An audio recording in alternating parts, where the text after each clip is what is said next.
Hello and welcome everyone.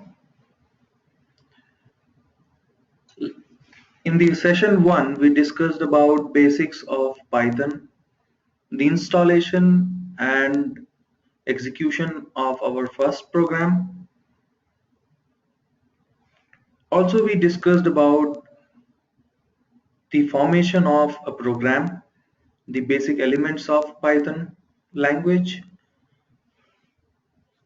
In this session, we are going to discuss about variables, expressions, statements, probably conditions, one-way decision, how is the decision making done in Python, and so on.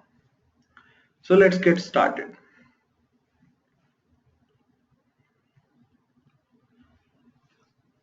Let's see what constants are.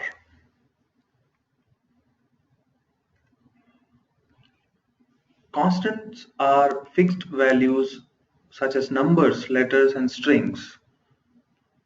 Why they are called constants? Because their value does not change.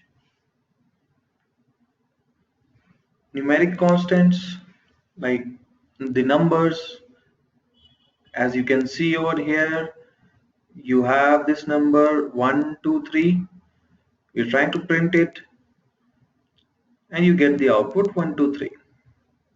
String constants use single quotes, double quotes, and even triple quotes. Alright, so how do we represent strings in Python? Is using one of these, that is either single quotes, double quotes, or triple quotes. An example of string literal or a string constant is this hello world, which is inside the single quotes and is printed out. Alright, what are variables? Variable, as the name says, their value can change. So it is what? It is a named place in the memory where programmer can store data and later retrieve the data using the variable name. So name of the variable is the key to accessing the value stored in the variable memory. So programmers get to choose the names of the variable. We'll see how and what are the rules the programmer should keep in mind while defining variables. There are certain rules. We will discuss about that. And you can change the contents of a variable in a later statement.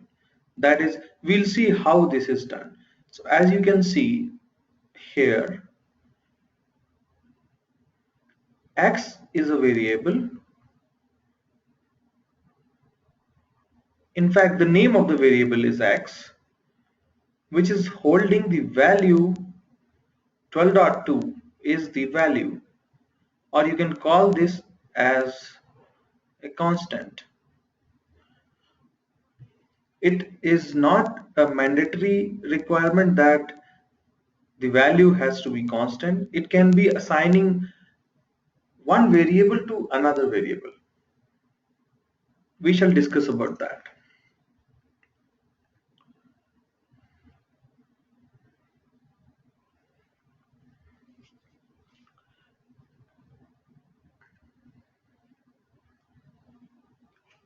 And welcome Yan Wang.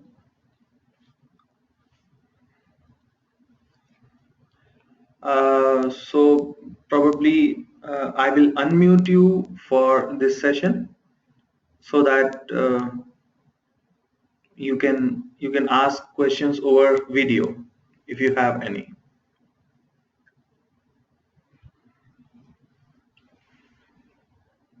Can you hear me? Yes, I can. Thank you. So I have unmuted you. All right.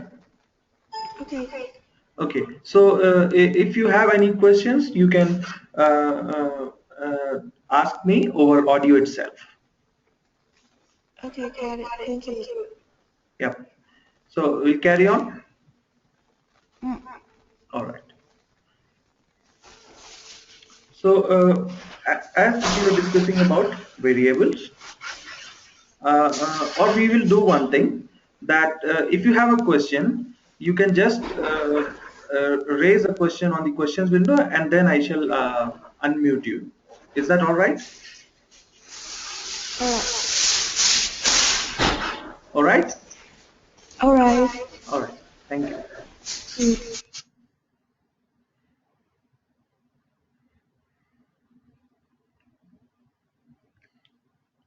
So we were discussing about variables, and as we saw, the name suggests. So variable is a named place. You give a variable a name, and it holds a memory where programmer can store the value or the data, and at later point of time we can access the data through this variable.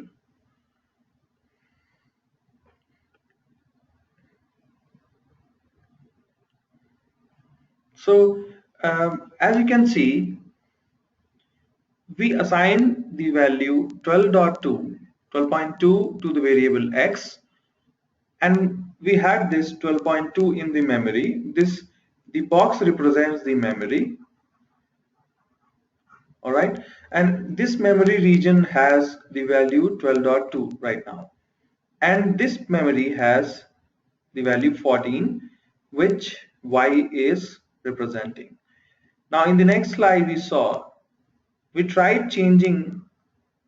There is a bit of overlap. I think you will have to focus more. So x is equals to 100. I will rewrite it over here. X is equals to 100. So we tried changing the value which was represented by x, and see now the value is not 12.2, it is now 100. All right. Okay.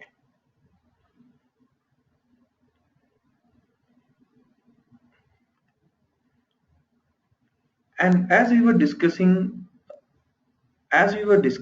that there are certain rules that needs to be followed while giving your variables a name. We saw that we gave our variable a name x. X is equals to 100. All right. Now, giving your variable a name has certain rules. And what are the rules? The rules are, the variable name must start with a letter or an underscore. This is the first rule. Second, must consist of letters and numbers and underscores. Special characters, so that means that it has to be only one out of these. Letters and numbers, so we can call this as alphanumeric, that is alphabets and numbers, and underscore. No special characters allowed. And it is case sensitive. This is the third rule. So let's see what are the examples we can do, what are good and what are bad. Bad in the sense they are not allowed. Spam is a valid variable name because yes, it has all the alphabets and we know that. So the first rule applies, the variable name starting with alphabet. So this holds good, and must consist of letters and numbers and underscores. So rest of the things are also satisfying this condition, that is they are one of these. So in this case they are all alphabets. So in this case also x is also alphabets.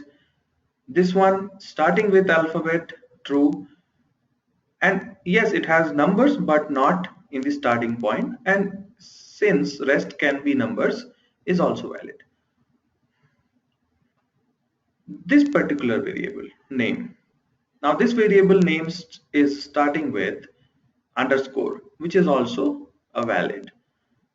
Let's see some bad variable names which should not be followed.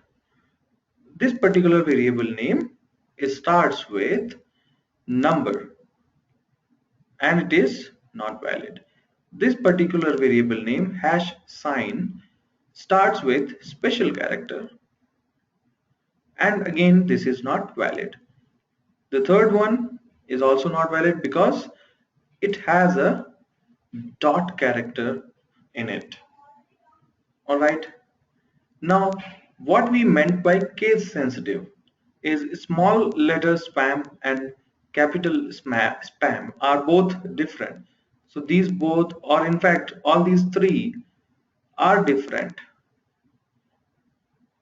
because of case sensitiveness.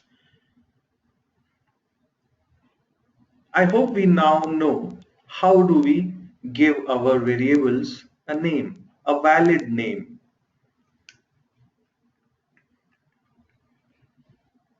In the last session we discussed about reserved words and let's just recap what are the reserved words. Reserved words are words which are reserved for use by Python. So it should not be used by the programmer to define either variable names or function names and so on. Alright. This is the similar example we saw in the last session also, that the words form sentences. And these are the three different forms of sentences we saw in the last session. Assignment, assignment with expression, and the print statement. Alright.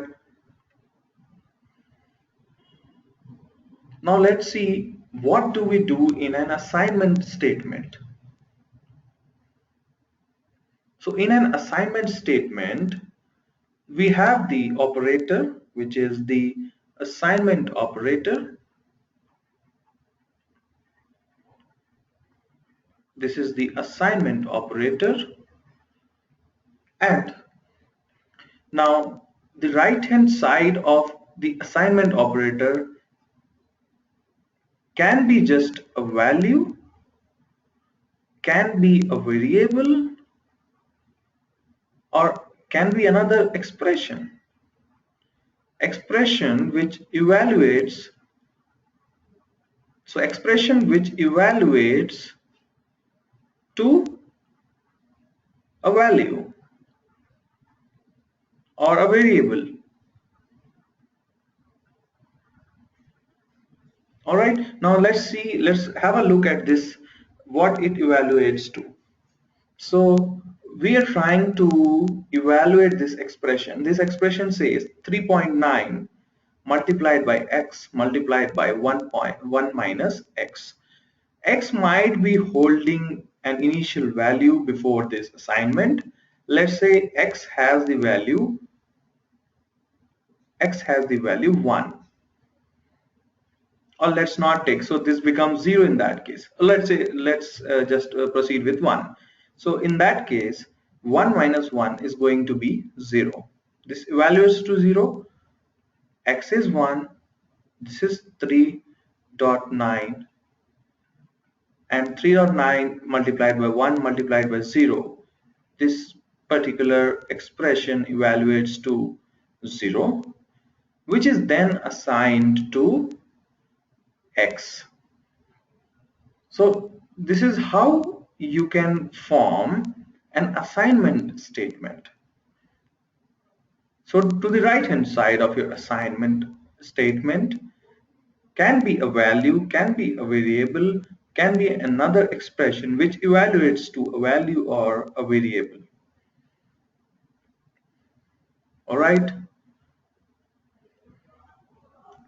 Now let's proceed with a little more detail. Let's see, this is what we discussed in the last one. So x here has been given a value of 0.6, which is again 1 minus 0.6 is 0.4, and x is 0.6. So 0.6 into 3.9 into zero point 0.4 is 0.93, which will be then assigned to x. Now what happens in the memory is x was holding 0.6. Now after this particular assignment, x will be holding not 0.6, it will be holding 0.93. All right. Okay. All right. This is what we saw. Correct? This is what we saw just now. Now let's see few of the operators used in numerical calculation, that is the mathematical operators. All right. So plus represents addition, minus represents subtraction. This star asterisk represents multiplication, represents division, the forward slash, double star represents the power, and this percentage represents the remainder. All right. Now let's see an example which goes through all of these operators. All right. Now we have xx as the variable, and this variable holds the value of 2 right now. Now what is happening in another statement is this is again another assignment with expression. All right, this is assignment with expression, and the expression is x plus 2. All right, so what happens is x already has the value of 2, so it is replaced by 2 here, added to 2, assigned back to xx. Now when we try to print xx, we get the value 4, which is the updated one.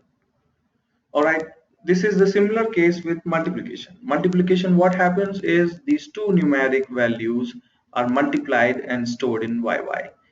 Division, now what happens in division is yy is 5280. 5280 divided by 1000 is 5. Why it is 5? Because the remainder, since both are integer, 5280 is integer, 1000 is integer. So the remainder, that is say 5.280, should be the output. The decimal value is truncated. This value is truncated. It has been removed and the output we get is the integer output. Since both the operands, now yy and 1000 becomes the operands. Both the operands are integers, and hence the output also turns out to be integer. All right, now let's go to this example. In this example, we have 23 assigned to the variable jj. Now jj is divided, it is another division. What is this division? This is the remainder. This gives you the remainder after the division. So jj is 23. As you can see over here, 23 divided by 5 gives you 4, and the remainder is 3. All right, now what you get as an output of this operation is the remainder, as we discussed. All right, so you get the output as remainder. All right, let's see the last one, which is here as 4 double star 3. 4 double star is what? Double star is power. All right, the power gives you the raised to the power, which we know in mathematical is 4 raised to the power 3 is what? 4 into 4 into 4, which gives you 64, isn't it? All right. Now let's see another important aspect, and which is order of evaluation. How an expression is evaluated. We have a typical mathematical expression over here. All right. Now let's try to evaluate this particular expression. Now, in order to evaluate an expression, Python should know that which one should be evaluated first, because we have addition, we have multiplication, we have power, we have division, subtraction, all of them together. All right. Now, which one should be evaluated? Which one should be given preference?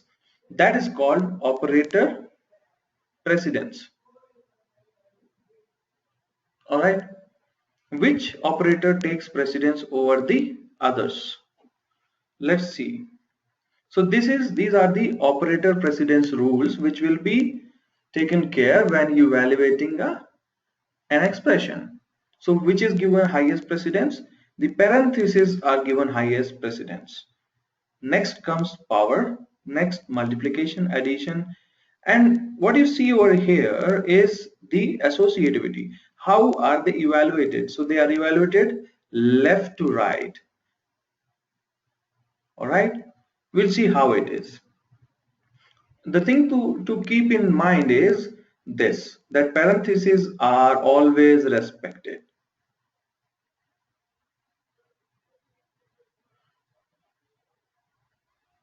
All right. Now let's see. Here is the pictorial representation of how the evaluation happens. This is what our expression is, and let's see how it gets evaluated. Now we know we need to remember this picture in mind when we are evaluating an expression. Now this says parentheses. Here we have parentheses. So 4 minus 1 is 3. This is evaluated first. Now next will be what? Power. Where is power? Oh, we have power here. So power is here. The 2 to the power 3 is 2 into 2 into 2, which is 8. We got 8, and our expression has come down to this particular expression, sub-expression. All right. Now, what comes next? Next is multiplication, or you can say multiplication and division. Multiplication and yes, exactly right. So it is division. So multiplication and division are equal in the priority of evaluation, but since our evaluation happens left to right, so in this case we have division and we have multiplication both, but since the evaluation happens left to right, the division takes place first, and 8 divided by 4 is 2. All right. Now and finally our expression is this. Now what happens? Addition and multiplication. Who will be given priority? The multiplication. And 5 into 2 is 10, and at the end addition, which is 11. So I hope this explains how the evaluation of an expression takes place, and at the end we get the value reassigned to the variable. All right. Any questions so far?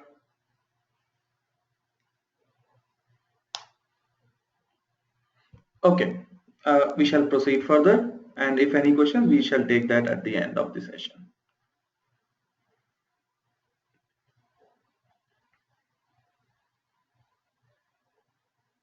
Okay, what should we keep in mind? Though we have discussed the precedence rules, but there are few things which we should keep in mind while writing the expressions. Okay, first thing is we should remember the rules top to bottom. That is the top priority, number one, and so on. All right, and the order of evaluation, that is left to right. Also, we should take care of, so what if we put a parenthesis over here? So parentheses, as we said, are always respected. So try to use parentheses wherever possible. This eliminates the errors. This eliminates errors. Why eliminates the errors? Because the developer doesn't need to take care of the evaluation because of the associativity. So he does not have to take care of either this will happen first or this will happen first. If he puts parentheses, he knows that parentheses are always respected and they will be evaluated at the first place. So try to use parentheses wherever possible. Try to keep expressions also simple enough. Don't try to complicate it. Try to write simpler expressions wherever possible. Also, try to break long expressions into shorter ones to make the evaluation more clearer.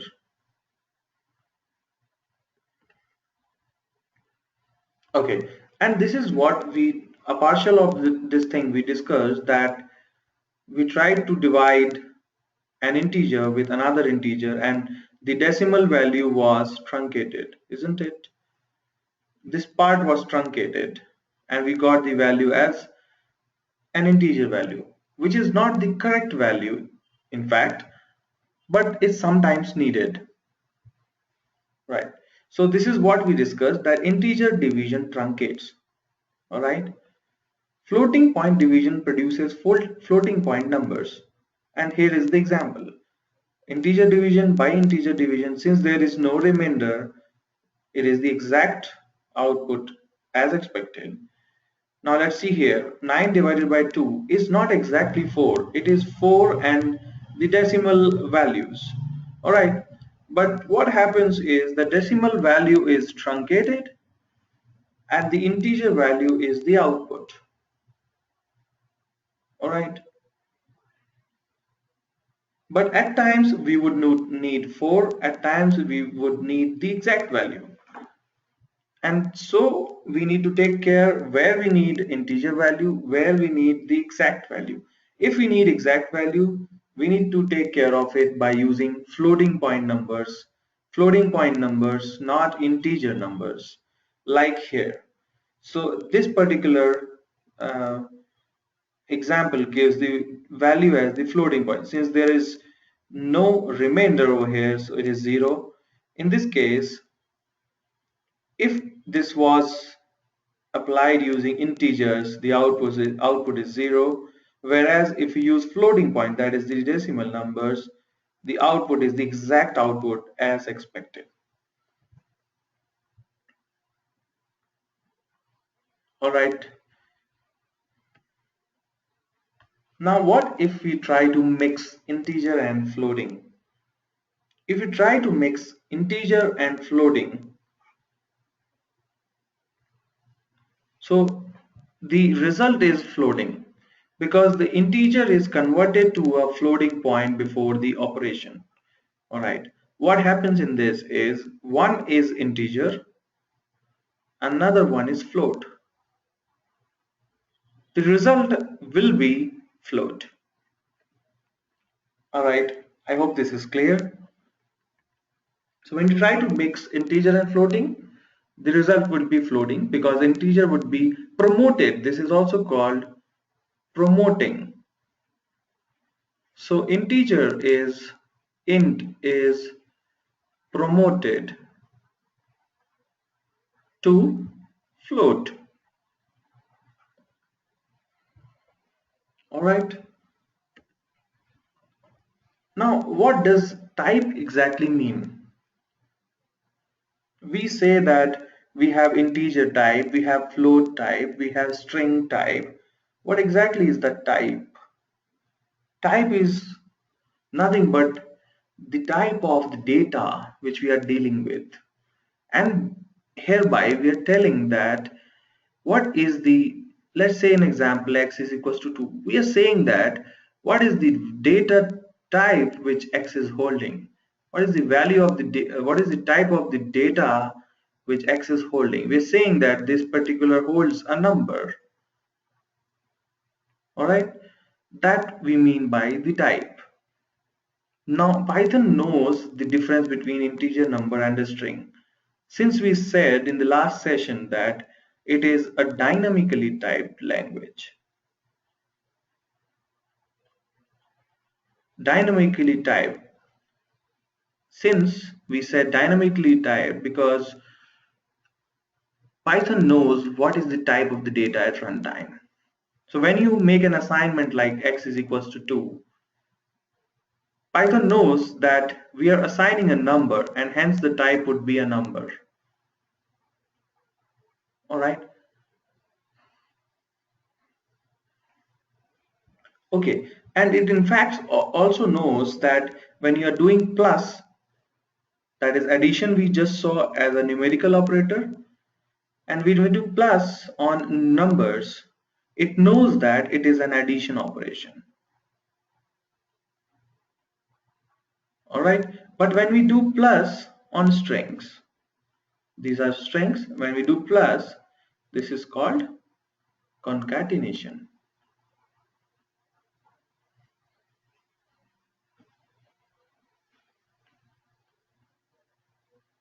All right. Now let's see, why does the type matters? Now let's see directly by the example. What we are trying to do in this case is we have two strings, string 1, string 2. We're trying to add them. Add in the sense just now we saw. What is this add? Is concatenating. The addition of strings is called concatenating the strings, and when we try to concatenate strings is in fact valid, and we get the result as the concatenated string, which is hello there. All right. Now in this particular line, in this particular statement, we see that we're trying to concatenate. Now since this is a string, this is a number, Python would treat it as a concatenation. All right, and it will throw an error that cannot concatenate str and int objects. All right, so we should not concatenate a string with a number. Let's see what is the type of the data which EE variable holds. So type function gives you the type of the data, and the type function works as you need to give type, and in brackets you need to give the data for which you want to test the type, and this particular type gives me str. It tells that str is the type of str, in the sense string is the type of the data you're looking for. Hello again is again a string, and the type of hello will give us str. Type of 1 gives you an int because it tells 1 is an integer.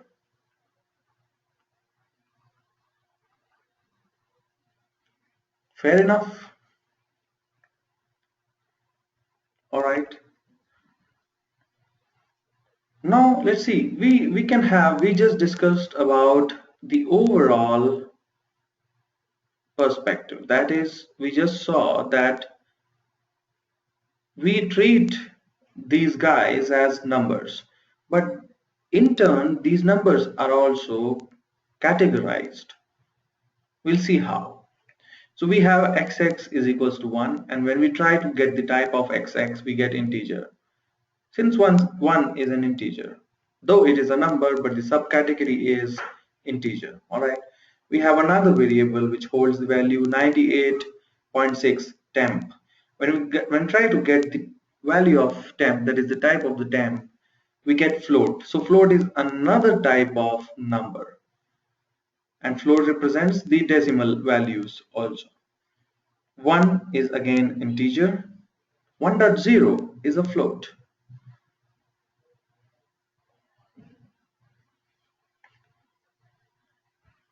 Alright, type conversion. This is an important function which will be used to convert the type of the data. Let's say I have a number 99 which I want to divide by 100, but then I want that my division should be exact. That is, it should give me the decimal values also. We try to convert this particular integer value 99 to a float using the function float. This float function is a type conversion function. This converts an integer to a float. So let's see, I is 42. We see the type of I. Since it is an integer, we get the type of the I as integer. Now we try to convert I, which was an integer now, and it is converted to float using the type conversion function called float. And f is the variable holding the new one. Now we try to see the type of f and we get float. This is one of the conversion functions. We can do the opposite of it using the int using the int int function. All right, int function does the opposite. It will take the float and convert it to integer. All right, now let's see string conversion. We can also use another conversion function, which is, till now we saw int and we saw float. The third conversion function we are discussing about is str. All right, what str does, let's have a look at it. So str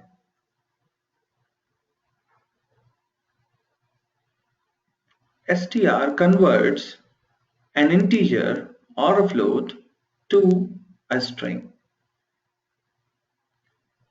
As well, variable here has the value 1, 2, 3, but since it is in quotes, remember, whatever we have inside single quotes or double quotes or triple quotes has to be considered as strings. And as well, type of as well hence is a string. We try to do the concatenation, which again fails, as we discussed that concatenation is not valid for different sort of objects. It works only for strings and strings.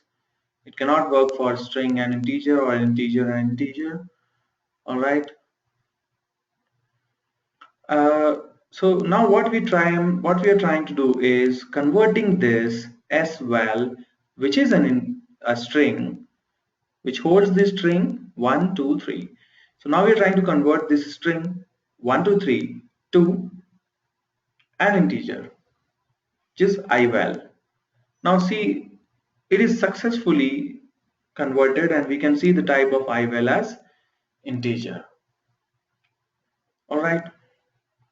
And when we try to do an operation of addition, it works. Ival holds the value 123, but not string 123. Rather, now it is the number 123, and we try to add 1 to it, which is 124, which is the output. All right. The last one is important. We have a string NSV, which is hello Bob. Now we're trying to use a conversion function int over NSV, and see, we got an error, invalid literal for int. So since this string does not contains numbers, and hence we get the error. This is an important aspect. You would be using these conversion functions very frequently for your day-to-day project purposes. All right.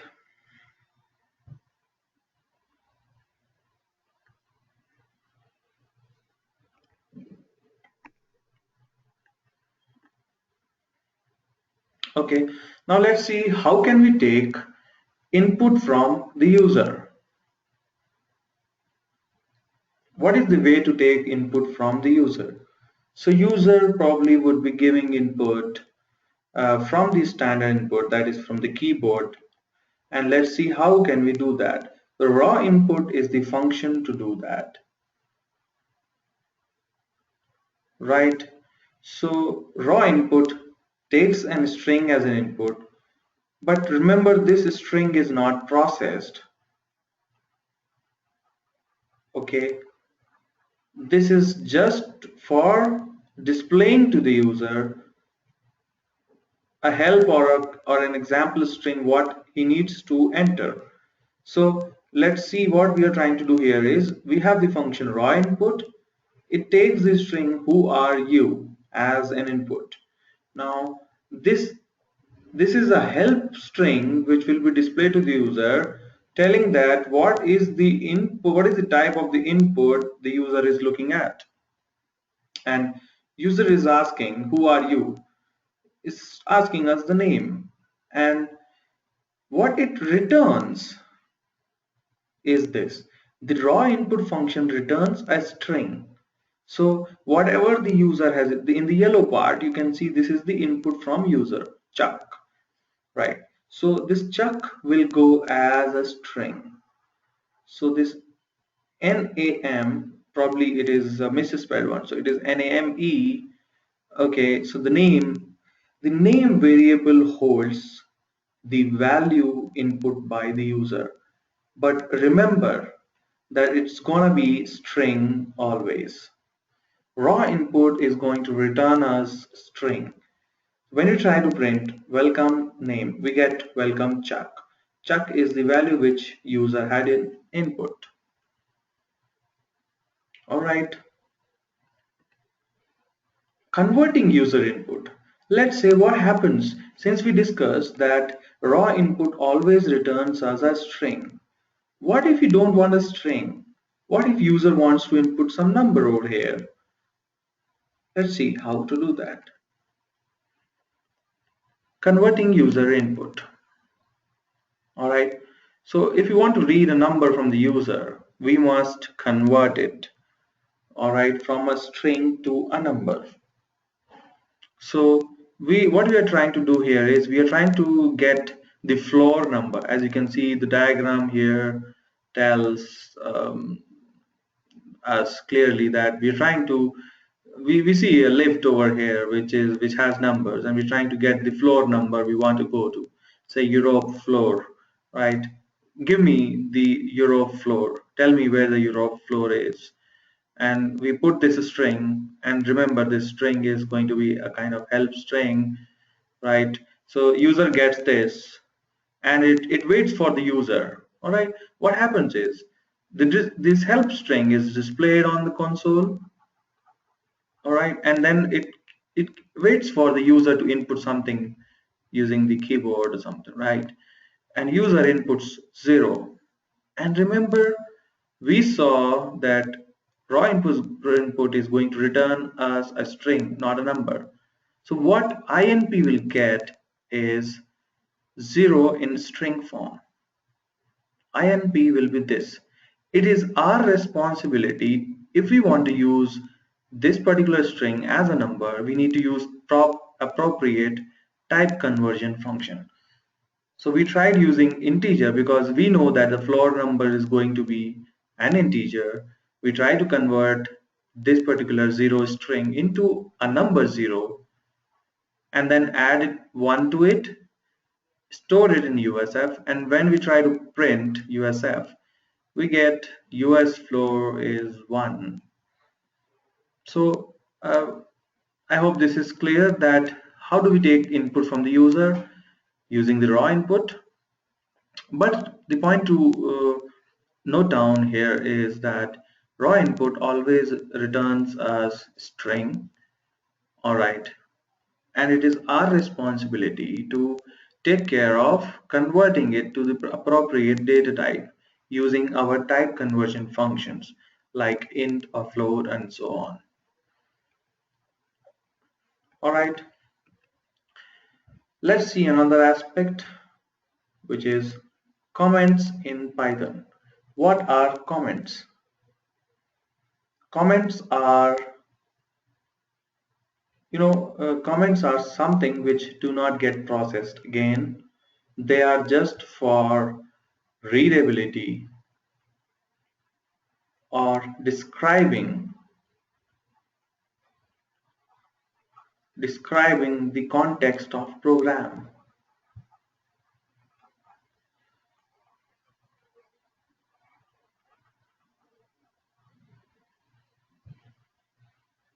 All right, so let's see.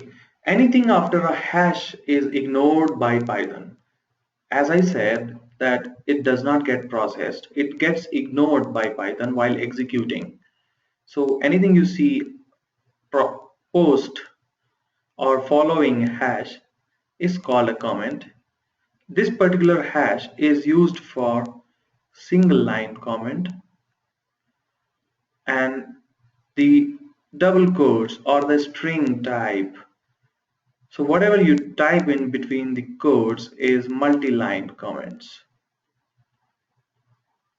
All right. So typing in, let's say, our description of the function. We wrote a function and we want to tell that what this function does. So probably if our function is can be described using a single line, we would use single line comment. If it has to be described using multiple lines or a paragraph, we should use the multi-line comments. Okay, so as we said, it is for readability, point one, describing the context of the program, point two. So let's see what is this. Describe what is going to happen in a sequence of a code. So describing our code, documenting who wrote the code or other ancillary information. Turn off a line of code. This in fact is a new thing, right? What does this say? Turn off a line of code, perhaps temporarily. So let's say I have a code which says print hello, and I have this in a file, and probably as of now I want to turn off this particular line of code. What I would do is, since this is a one line of code, I don't want Python to execute it. I would just put a hash before this. This turns my code inactive for the time being. If I want to activate it again, I would have to remove this hash.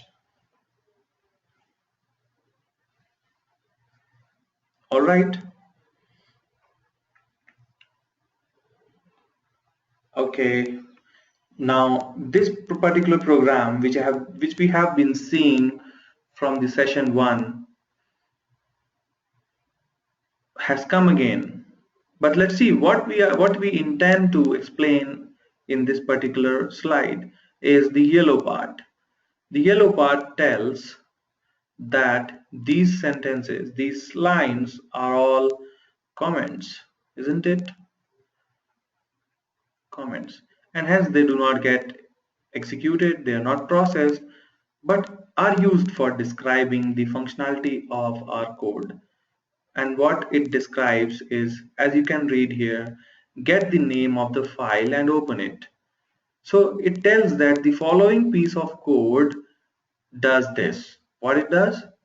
It gets the name of the file. So raw input is getting the name of the file and open it. We're trying to open the file, right? So just a little description of what we intend to do in our code.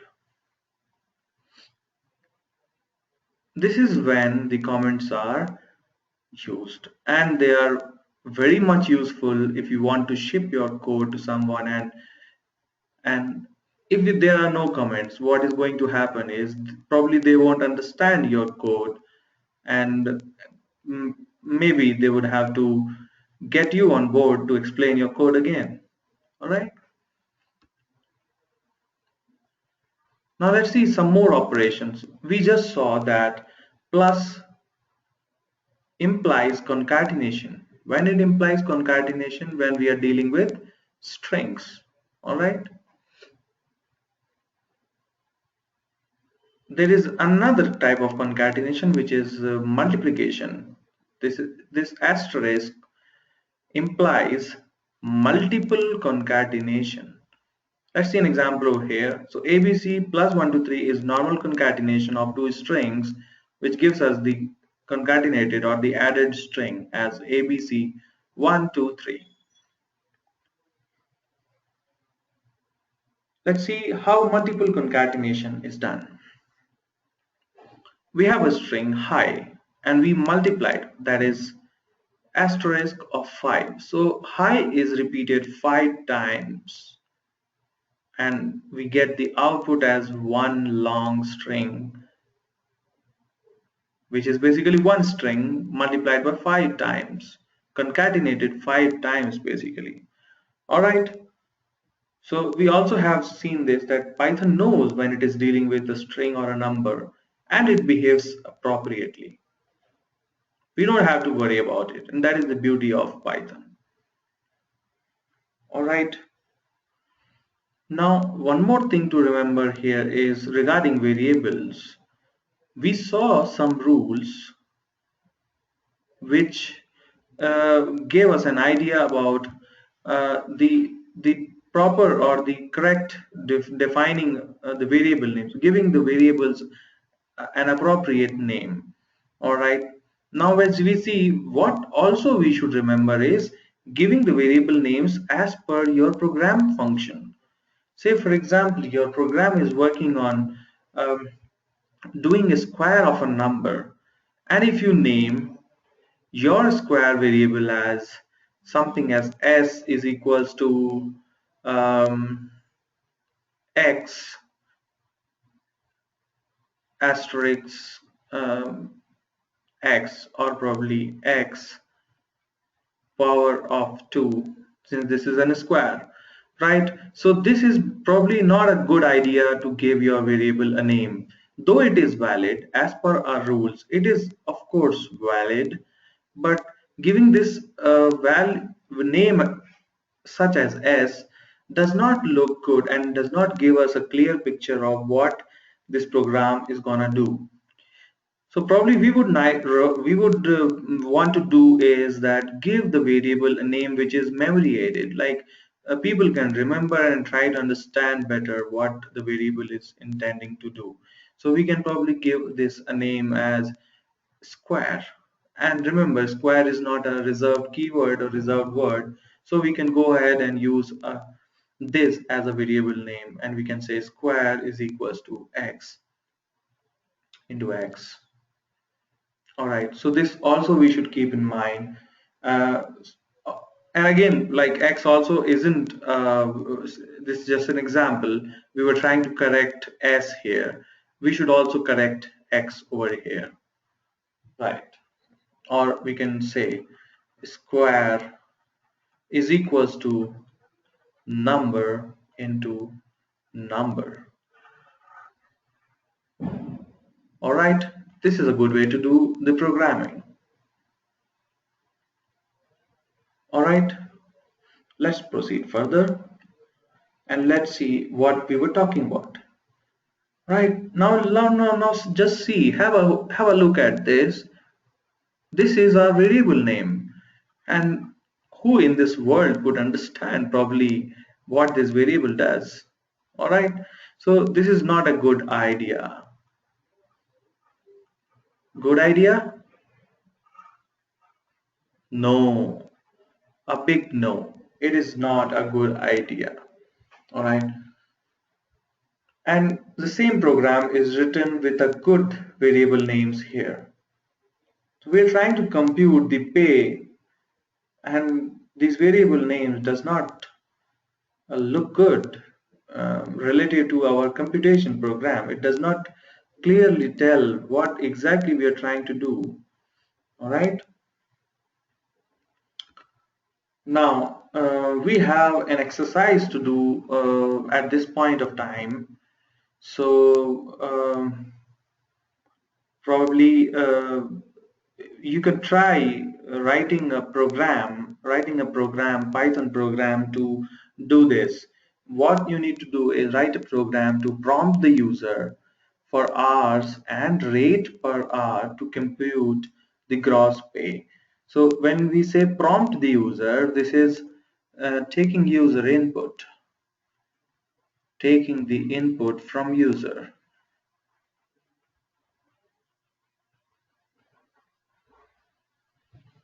All right. So let me just um, unmute you. Uh, uh, do you have a question over here relating to this program, Yan Wang? No? Do you have a question? Do you understand this question? Yes, yes, I understand. Okay. And I would like you to solve this problem and submit to us. Mm-hmm. On the problem comments. Okay. Yeah. So what I would do is I would be sharing this slide with you. All right. So you don't need to write down the problem. If you write down, not a problem, but I would share the slide so that you can refer it later and write a program and send it back to us. Okay. Sounds good? Sounds good. Okay. So let's see what we discussed as a summary for this slide. We discussed about type of the data. We discussed about the reserved words, variables, and how do we define them, the rules to define a variable, and also we should take care of the mnemonic, that is the memory aided naming conventions to be followed for variable definition. All right, we saw a few operators which were mathematical, in fact, in this particular case, and then we also saw that during the evaluation of the operators or the expression, which will be given the precedence. All right, we also saw integer division and division of mixed types, that is integer and float. All right, and we also saw conversion, that is the type conversion functions, which were int, a float, and str. All right, and we also saw how to take input from user is using raw underscore input function, and at the end we saw how do we write comments. All right, so any questions so far? Were you able to get this? Yes, Okay, sounds good. So shall we proceed further with the next slide? I think so. Pardon? I think so. We should Yes. proceed to next. Yes.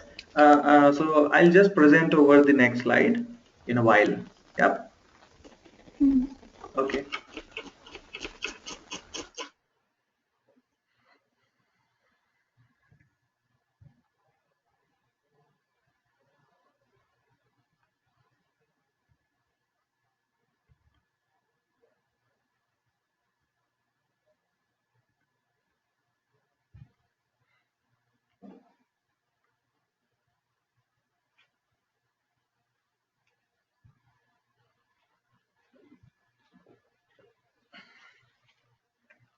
Okay. So let's begin with our next topic of discussion today, which is conditional execution.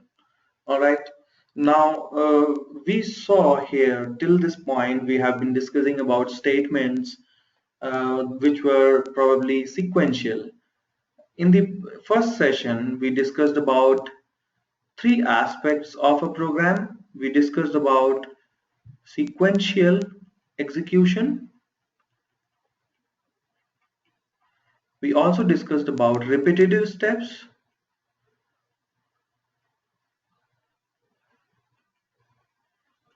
Okay. We also saw about the reusable, which were functions. All right. Now we're going to discuss about conditional execution. And yes, I did not note down there was conditional also a part of session 1, conditional execution, which was just a brief overview. We're going to discuss the conditional execution in detail in this slide. All right, now let's proceed and discuss in detail about conditional execution. So what is conditional execution? As we discussed in our previous slide that some steps are not mandatory and can be skipped. All right, so some steps are optional. All right, so this is the same, in fact, the program we saw. X is 5 and based on a condition. And we also discussed in the session 1 that the condition evaluates to true or false. What are true or false? These are two Boolean values. All right. Now, in this particular case, x is less than 10 is the condition. And what is the value of x is 5. Is 5, we need to ask ourselves when we're writing code, is x is less than 10, which is 5 is less than 10, true? It evaluates to true, and the following statement of the conditional block gets executed. Now, to be noted here is indentation. We also discussed about indentation on our first slide. If not, we are going to discuss this further in the following slides. All right. So what happens is we are focusing on the condition execution part, and we'll see the syntax part later. Now, since this condition evaluates to true, we get this piece of code executed, which gives us the output smaller. And we have a following condition, which is x is greater than 20. Now x is 5 is greater than 20. This evaluates to false. And this isn't printed. And at the end, this has no condition associated with it. We don't see an if or any conditional keyword. If, in fact, is a keyword which is used for writing conditions. All right, we don't have a conditional keyword over here, so this is executed unconditionally. All right, now let's see. In the last session, not in the last session, in fact in this session, in the previous slides, we saw mathematical operators. Here we have comparison operators. Mathematical operators were used to perform numerical calculation. Comparison operators are used to do the comparison. So let's see what are the comparison operators available to us. Okay, the comparison operators are listed over here, which is less than equals to, greater than or equal, greater than, and this is not equal. We will see an example which will make us understand these comparison operators better. We should treat this as Boolean expressions, asking us a question and produce a yes or no. We just saw in the previous slide that any condition evaluates to either yes or no, which will be used for controlling your program flow. And that is how your steps are either executed or not. All right. Also to remember here is comparison operators do not change the variables. They do not alter our variables, rather they just compare and they give us a result which evaluates to true or false. Let's see an example. We assign the variable x a value 5. Alright, now we're trying to compare the equality. If this is equals to operator, equals to comparison operators, as we discussed in our last slide, right? This is the equality. It checks for equality whether the variable is equals to a value, or also we can have in this place of value we can also have another variable,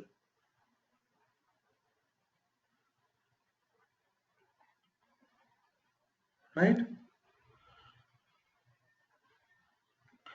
Okay, so this in fact is equals to 5. X is holding a value 5, which is in fact equals to the numerical value 5, and hence the following block of this condition executes and we get the value equals to 5.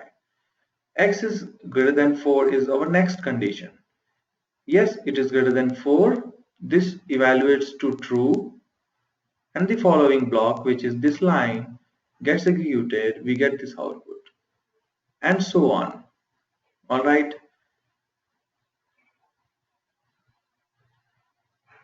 So this also produces less than 6. This is less than equals to 5. Now less than equals to 5 is something like it is either less than or equals to 5. In our case it is not less than, but since it is a combination of two, basically two separate entities, like if either one of them is satisfying, our condition evaluates to true. In this case, x is 5, so the later part, which is equals to 5, satisfies, and hence we get this output. X is not equals to 6. Yes, x is what? X is 5. 5 in fact is not equals to 6, and hence the following block executes. Alright. Okay, now let's see different sorts of decision making. Now we saw that we can make decisions, or we can control the flow of execution based on conditions. Let's see the different ways we can try to do this. So we have x is equals to 5 again. We try to print this. Since it is a sequential step without condition, it prints before 5, isn't it? All right. Now we have a conditional statement here. X is 5. Yes, in fact it is equals to 5. The following block of code, this particular 3 lines of code, creates a block of code under this condition, and hence it is indented, executes, and we get all these 3 lines as the output. Let's move further to this program and print afterwards 5. This unconditional step executes. Again, this one also executes. There is no condition to it. It satisfies, it executes. Alright, let's see this now. This particular thing has a twist. Now x is equals to 6. Is x equals to 6? We need to ask ourselves the question. Is x equals to 6? No. X is 5 and 5 is not equals to 6. This evaluates to false. The following block, which is again these 3 lines, does not get printed. And what gets printed is the last one, the last print, which is unconditional, gets printed. So you see what we are discussing here is one way decision. So we have got only a single way to move, either this one, the conditional way is one. So it again comes back to the main execution. This is our main execution. The condition, if it becomes yes, gets its way, comes back to the main way.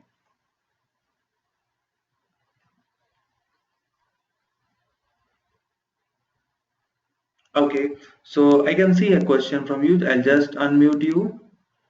So let me just, so your question is,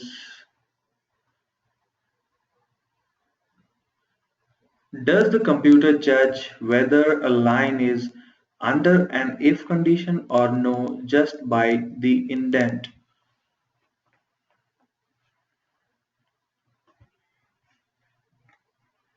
Oh yes. So your question is uh, valid, completely valid, and the answer is that yes, Python judges the set of statements under an if using only indentation. And we will see further that how exactly indentation works in the following slides. Does that clarify?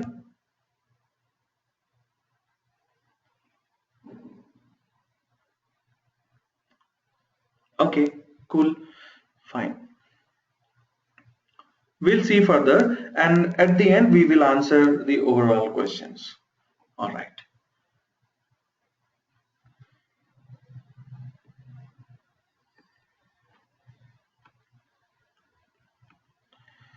Okay, here is the answer, in fact. Okay, so indentation is a very important aspect in Python. If you don't indent your code properly, you're going to get a lot of errors in your program. Let's see how does it work. Increase indent. So hope you understand by indent. Indent is nothing but your alignment of your code or your statement. That is the spacing out or spacing in is basically called the indentation. All right, we're going to see how exactly it works.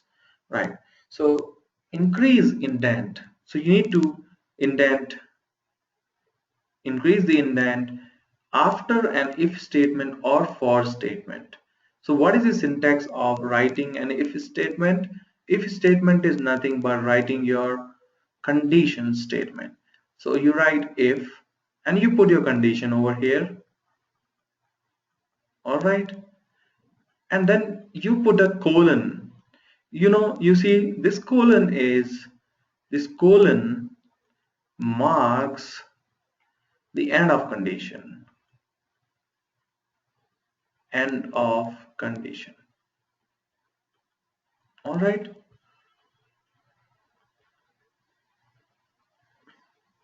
Okay. Now,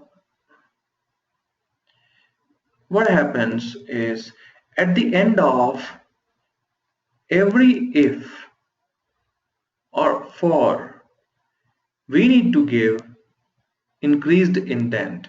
That means increased spacing. All right.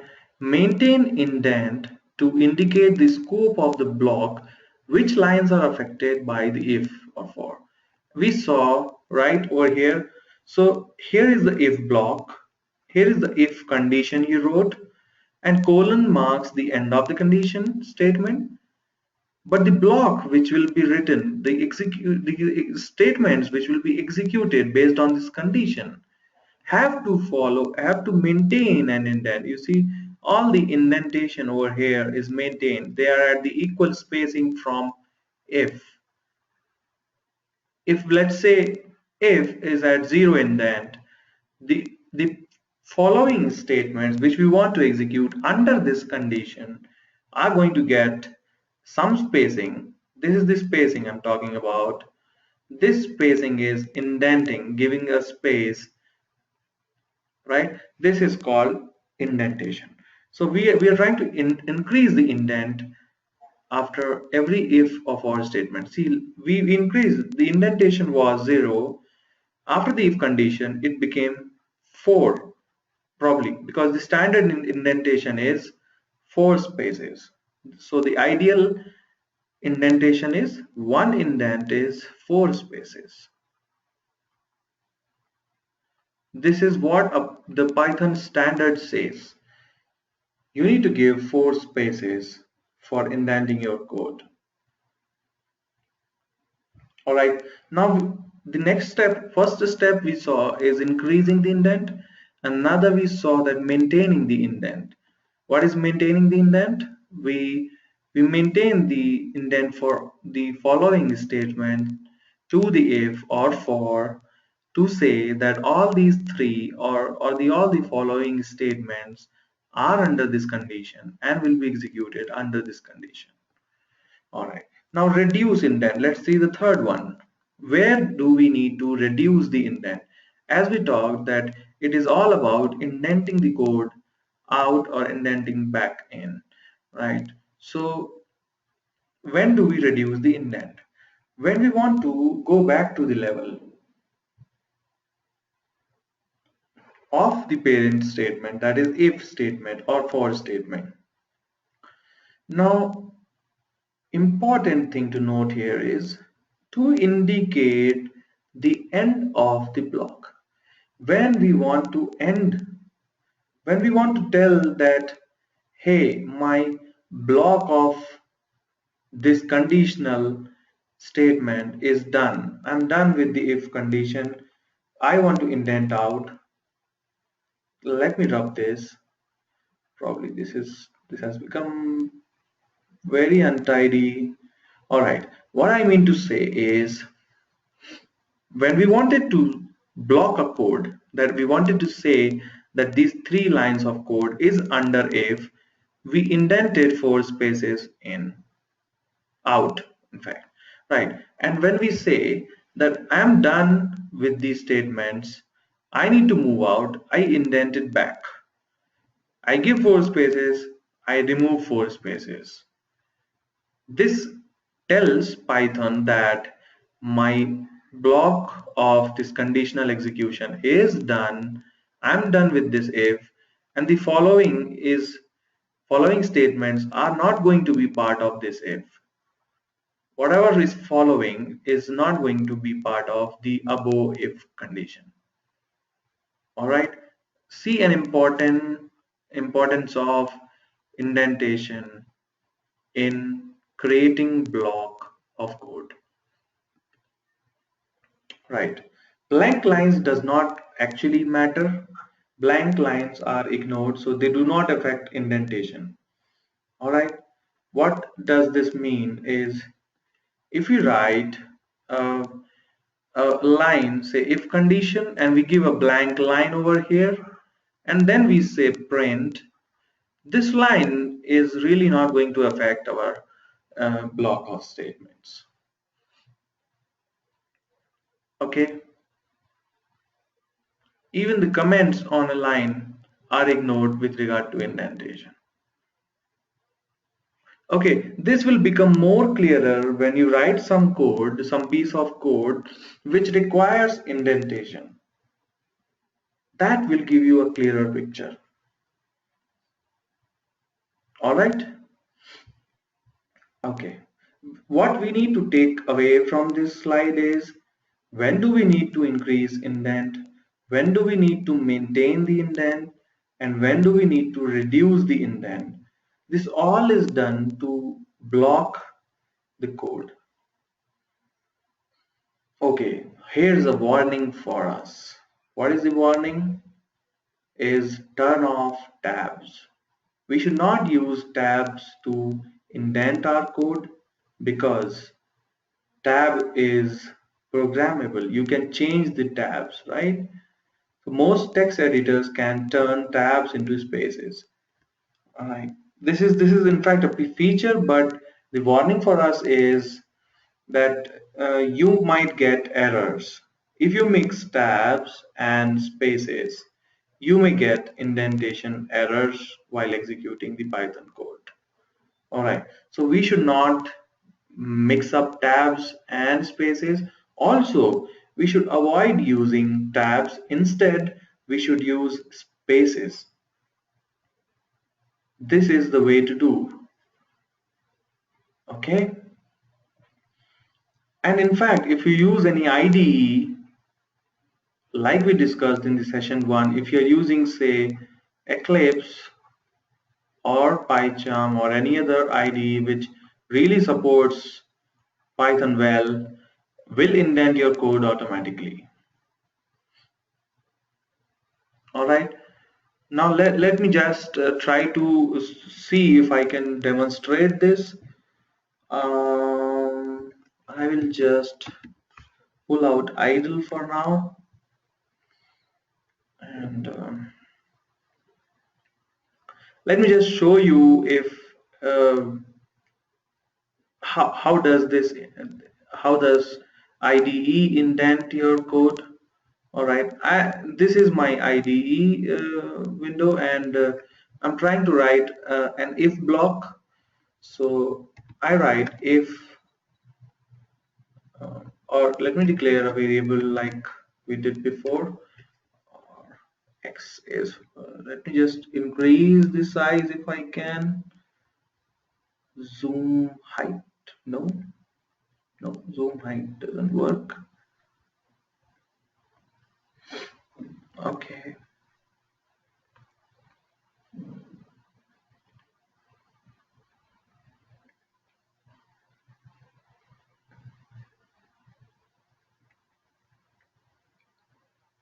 okay. As you can see over here, this again tells one more thing, that how can you change your the value of spaces. So as you can see over here, this particular thing setting says that you want to indent with how many spaces, and here you tell that, hey, I want to indent with 4 spaces. All right, the setting is now done to 4 spaces, which is the standard one. All right, what I'm going to do is I just want to try increasing the font, and let's see, apply. Okay, I hope this is visible now. Okay, so what I'm trying to do now, if x is equals to 5, I put a colon here. All right, I try to hit enter. You see, I automatically get an indentation, which is equals to 4 spaces if you count 1, 2, 3, and 4. All right, so let's go to the end and try to hit enter again, and we reach an indentation because it's an intelligent IDE, and that is why I suggest people to use IDE to write Python code, because you don't have to worry about indenting your code. And it actually color codes your keywords also. If you see the if here is color coded, it's in orange color, it tells the keyword. All right, so I hope this explains. Now if I try to write a code here,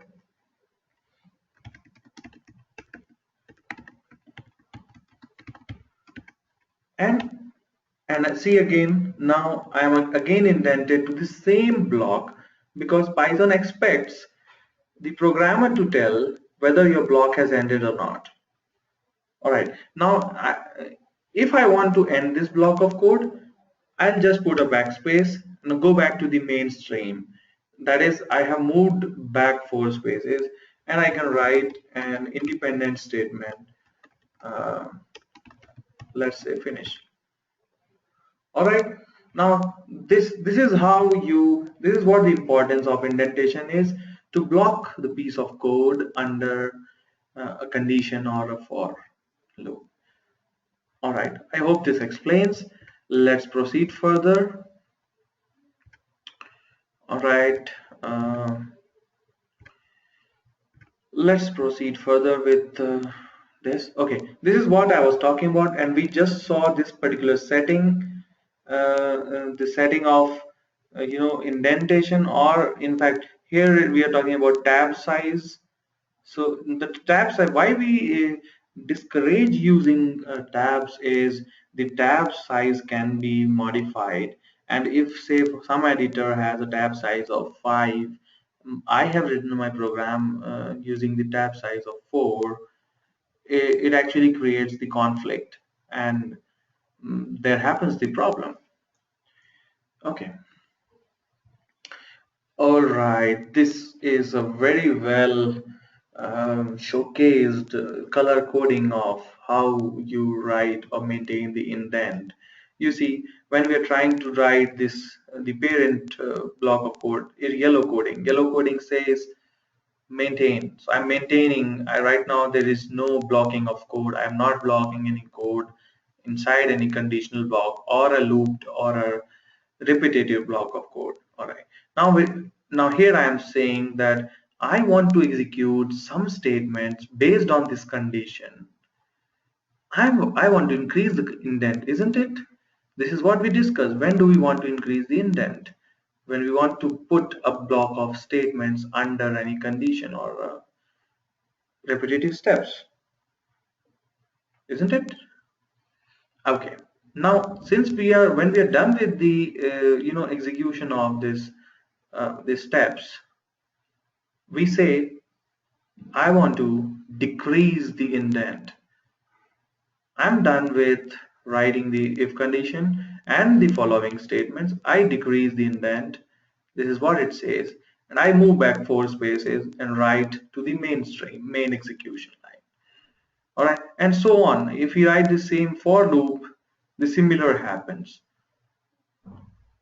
All right, now here also we see that it is nested. This is important note that now I say that print I is under for, even the if I is under for. Okay, but now since this is another if inside for, and this if again in turn will have its own block, so I increase the indent further. Now you see this is nested indenting. I indent one block to mark that these statements are under for. I indent furthermore to mark that this statement is under if, which in turn is under for. All right, this is very important to note, and in fact this will be clear when you write lots of code. You will understand this much better. All right. Okay, think about begin and end blocks. This is what we're talking about. We said that this green mark, green block, this complete block is under for, and the piece of code, which is the piece of line, this piece of line, a single line, is in fact under this if itself. So this has 4 spaces indentation. Again, this has 4 spaces indentation. And when we want to end this green block, we have to move. Let me clear this. So we want to move 4 spaces out. And again, when we want to end the for block, we want to move furthermore 4 spaces. Sounds clear? All right. Now let's see. We just saw one-way decisions. Okay, that is. Let me just go back. Yeah, we just saw one-way decisions. That is, if we have one way, that means we do not have an alternate way to go if the condition dissatisfies. That means it comes here, executes, it also comes here, executes, and does no other way. I mean, that does not have an alternate way to go if this does not satisfy. It does not have an alternate execution, in fact. All right, we'll see how two-way decisions or nested decisions work. All right, now let's see the nested decisions, how nested decisions work. All right.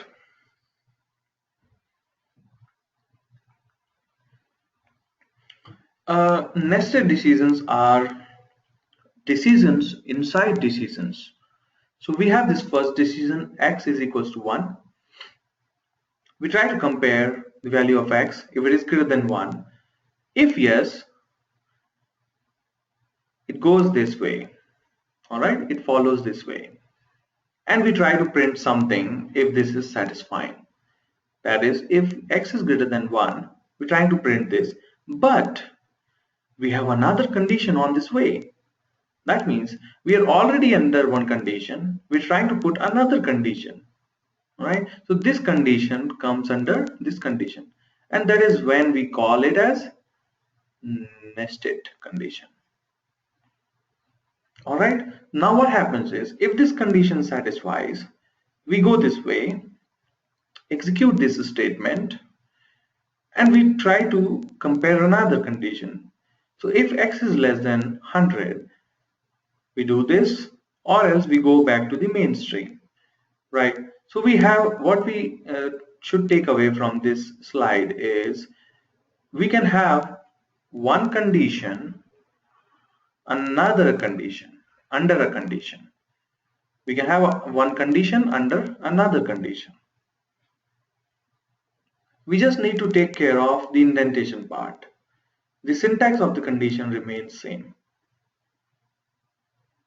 Alright. Now let's see, we just discussed about one-way conditions, which was just following the format of one way, that is, if this, yes, true, what to do, if this, what to do, right? It is following a single way, right? And we also saw how a condition is defined under a condition. All right, let's see how a two-way decision is made. What if we want to compare a condition and we want to execute two conditions relating to this? Let's see what it says. Sometimes we want to do one thing if a logical expression is true and something else. This is to be noted, right?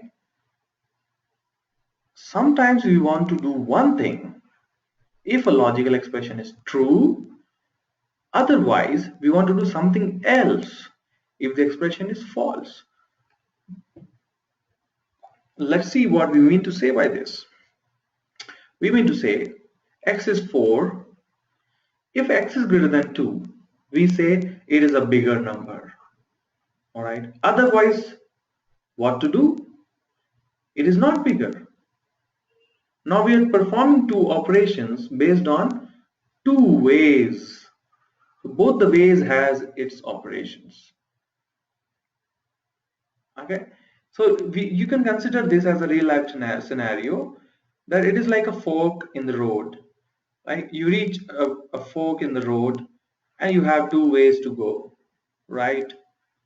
Now at this point of time, okay, you're moving this way, your car is here, all right, you're moving this way, you have a fork here. Now you have either way 1 or you have way 2.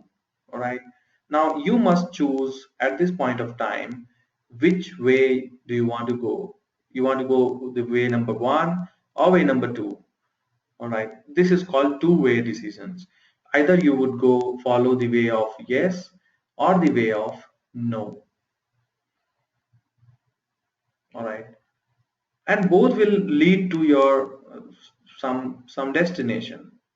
All right, now let's see the exact code of it. So this is how you write two-way conditions. Now we have another keyword.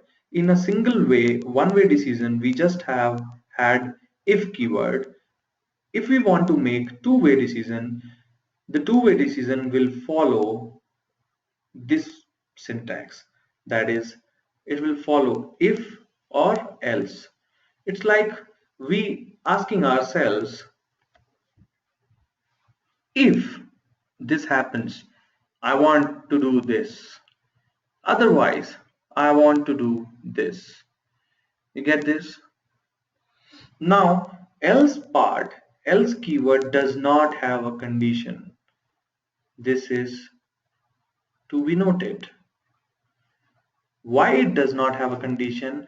Because else always follows an if. Else cannot come standalone.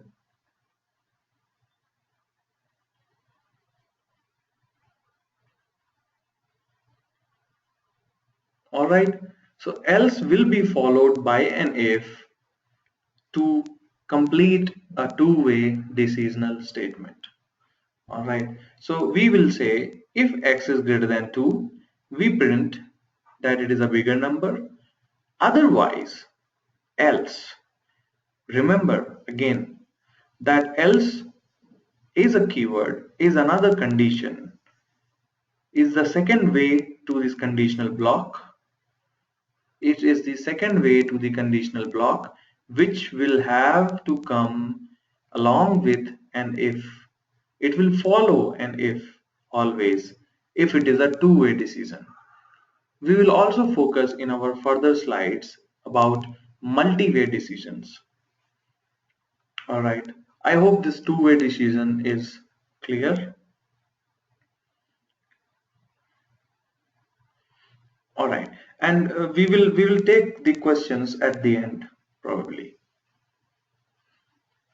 Alright, let's proceed further with, okay, this is a pictorial representation of the how you relate diagrammatically to this code.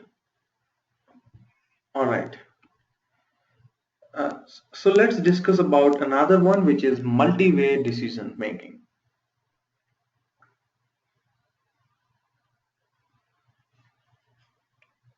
So far we have discussed about one-way decision making, nested decision making, two-way decision making. But what if we have multiple ways to choose? Alright, like say we have the condition of either number can be small, it can be medium also. Till now we were dealing with either a small number or a big number. Now we have to categorize a number as either a small number or a medium number or a large number. This is the place where you should decide to use multi-way decisions.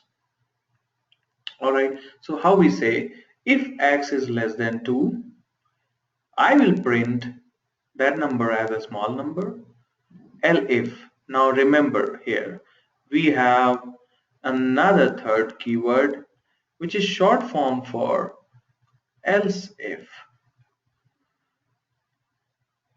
You might have used probably in other languages else if. Here in Python we use this short form to represent else if, which is elif. Alright, so what we are saying that to make multi-way decisions, elif is very important.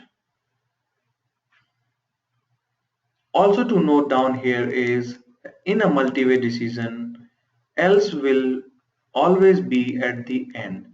Else will be the end marking of this complete block. It will always mark the end of the block. That is, it might be treated as the last condition. If none of these satisfy, so how does it work? Let's see. So if x is less than 2, we would say yes, it is small.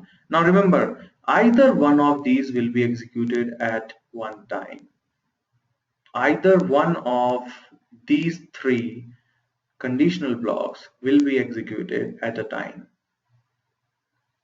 Alright, so if x is less than 2, this will be executed and no more execution will happen under these two. And it will come directly out here and it will print all done. If this does not satisfy, it goes to, if the first condition does not satisfy, it goes to the elif part. And if this satisfies, it prints medium and it does not execute else part. It goes out and prints the all done. What if, let me rub this. So what if Even this does not satisfy, and this does not satisfy. The last resort, as I discussed, will be executed in that case. That means if both of these does not satisfy, this is the execution which is going to happen. All right. And this is the pictorial representation of it. See, orange color changes. So if we take an example of 0, if x is 0, 0 is less than 2, print small, and you can see the orange line going directly out of this conditional looping, not looping, and conditional execution, and it directly goes to all done. All right. Now, if we take an example of x is 5, now 5 is not less than 2, is it? Not, right? So it does not go here. It goes to the next check, which is under elif.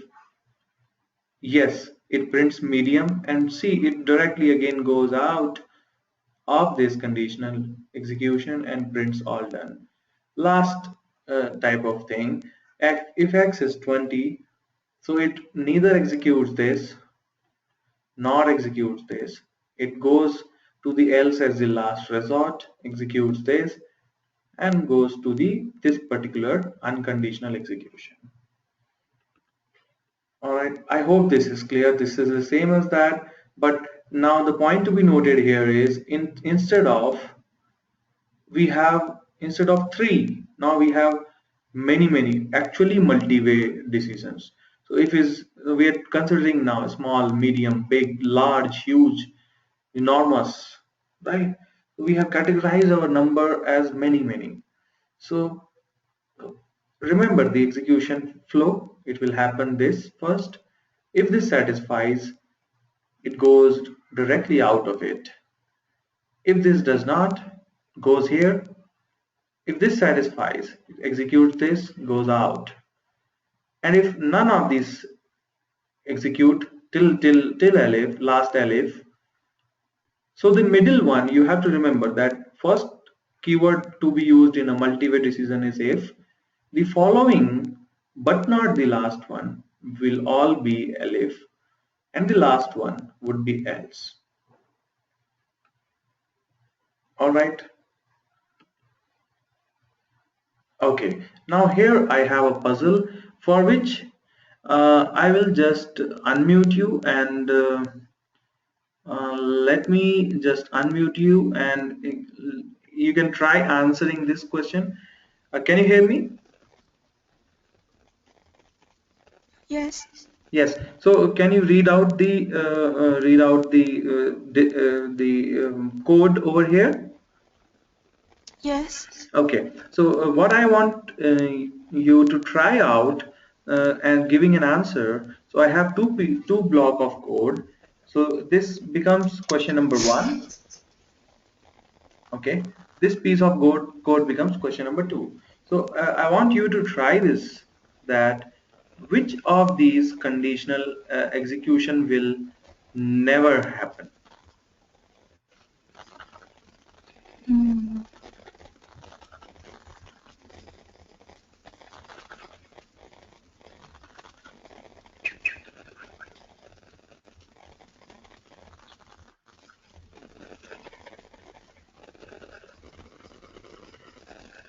Something else. Um, and why do you think so? Because if your input a number is either less than 2 or larger or equal to 2. Exactly, you're right. Thank you. So either a number could be less than 2 or it can be greater than or equal to 2. There is no other way to go. All right. Mm. So that's fine. That's the correct answer, in fact. All right. So also, can you try on the code number 2? Mm.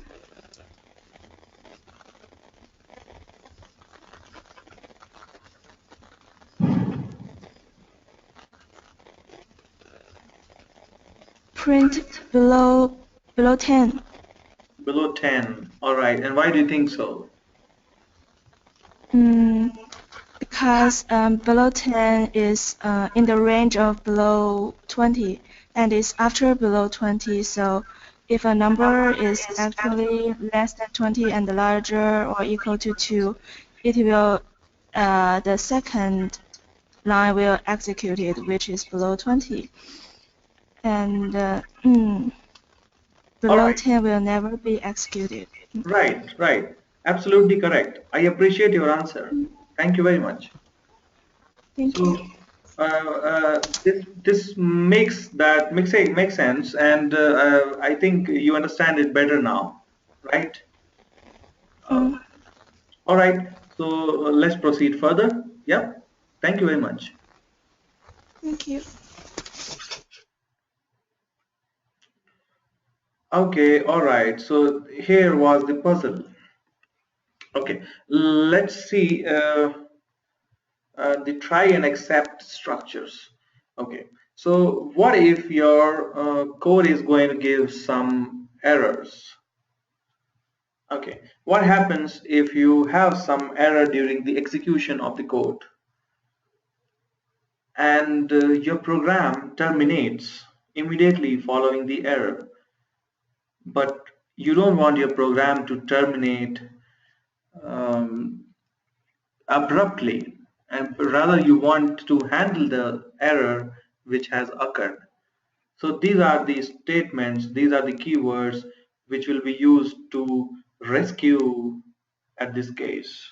All right, and let's see how to use them to catch your errors and handle them. So try and the accept structure, right?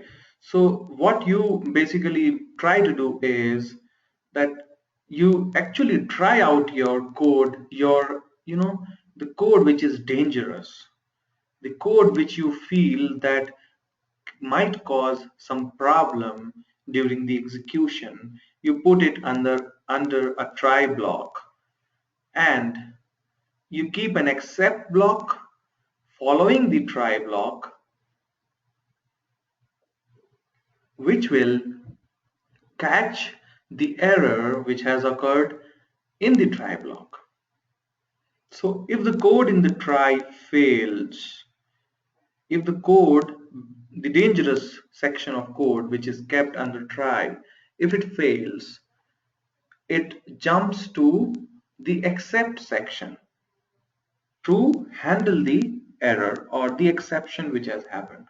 So exception is nothing but an error event. All right, is called an exception, which happens, an error which happens at the runtime. All right, which we will be trying to handle using the try and accept. All right, let's see. Let's see a type of error. So we try to run a file which is notry.py is the file name. And what does this file do is see. We have a string hello Bob and try to convert this string to an integer. But will it convert this to an integer?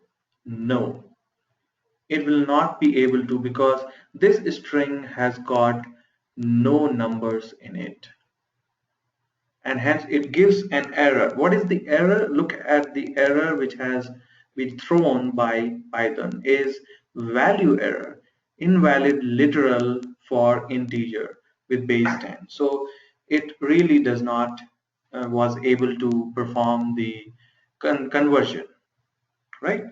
So we will try to, so now in this case the program has terminated throwing this error. Rather we would try to handle this using the except block. Okay, now see what is the red thing. We have furthermore statements to follow, but since the error has occurred at this point of time, at this statement, the further execution does not happen and the program terminates. But this is bad. We would not want our program to terminate this badly, right? So our program has terminated at this point, which we really don't want. All right. So this is a a very high level picture of um, where does your processing happen, and you have main memory and CPU talking, and then you have a secondary memory. Okay, this is just the basics of it. And okay, let's see now. Let's jump into how exactly try and accept block, rescue us from the situation of abrupt execution or termination. All right. So we try to execute this particular file, and what do we have in the file? Let's see. Let's see that we have a string, hello Bob, and we try to put the conversion. Now we know that this is a dangerous code.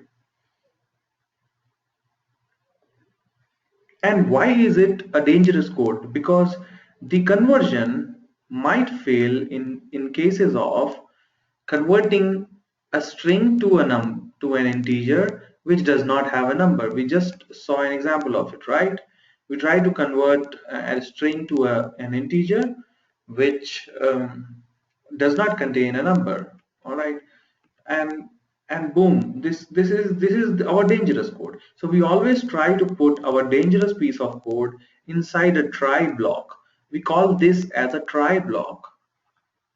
Okay, and the try block is going to contain the code which is we might feel as a dangerous code or might throw error at runtime. And following the try block, we have the accept block.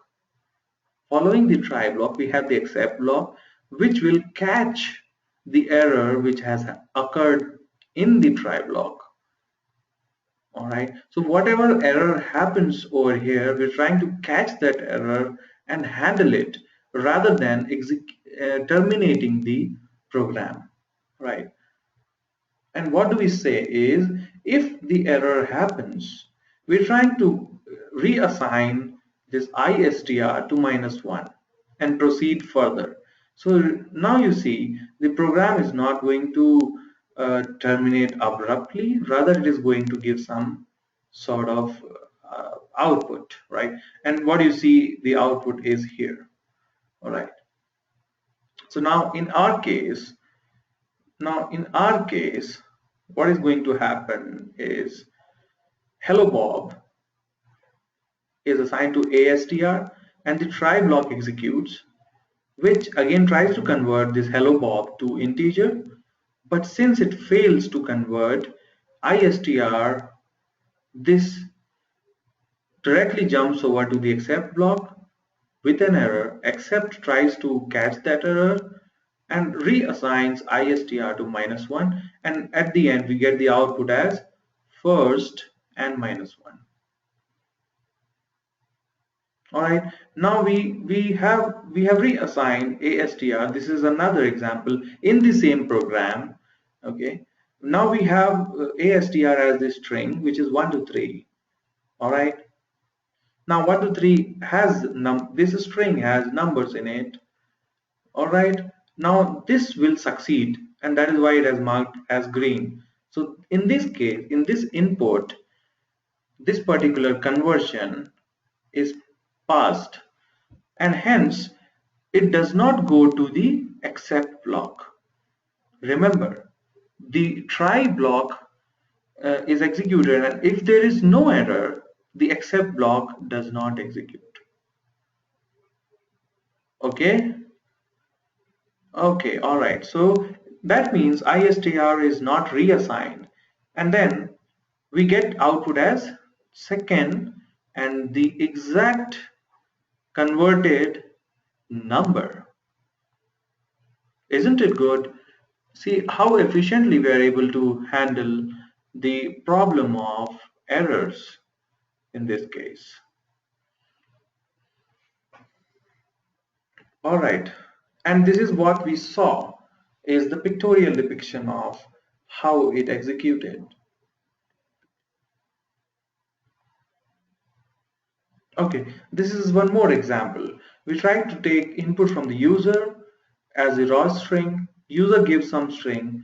We try to convert it. So instead of doing that, like manually assigning it, we have got it using raw input from the user. All right, but the try and accept remains same. All right. Okay, now I have another question for you here. Another question is that the previous question we had, we're going to do the same question using the try and accept. Okay, so this was the previous one, and we now we want to rewrite this using try and accept, and we want to handle the possible errors. All right. Okay, let's look at the summary. Uh, the summary is we discussed about comparison operators, equals to, less than equals to, and we need to remember they evaluate to true or false, all right, and they do not change the variable value. Okay, we discussed about and or not. And or not is nothing but, you know, the expanded version of this is greater than or equal to. So we saw that if you want to compare x greater than equals to 5, it actually means x equals to 5 or x is greater than 5. All right, so these are the or and or not operators. So since we did not go inside of it in depth about it, but we overall discussed about the expansion. So if in the further slides we would discuss it more in depth, with more programs. Okay, we discussed about indentation. When do we use indentation for blocking our code in if, in for, and we also did that in fact in try and accept, right? We also discussed about one-way decisions, two-way decisions. Two-way decisions are done using if and else. We discussed about nested decisions, multi-way decisions using elif. We explored a new keyword, elif. So basically we talked about three keywords, if, else, and elif, to create different sorts of conditional executions. We talked about try and accept to compensate for errors, to catch our errors, and we learned that we should always keep our dangerous code inside a try block, and we should try to catch the possible errors in the accept block, and hence we should stop our program normally rather than abruptly. All right. Uh, Yep. So we come to the end of today's session, and I would quickly ask if you got a question out of this. Yep. So we can discuss quickly about your questions. I have turned your audio on. You can speak up if you have any questions.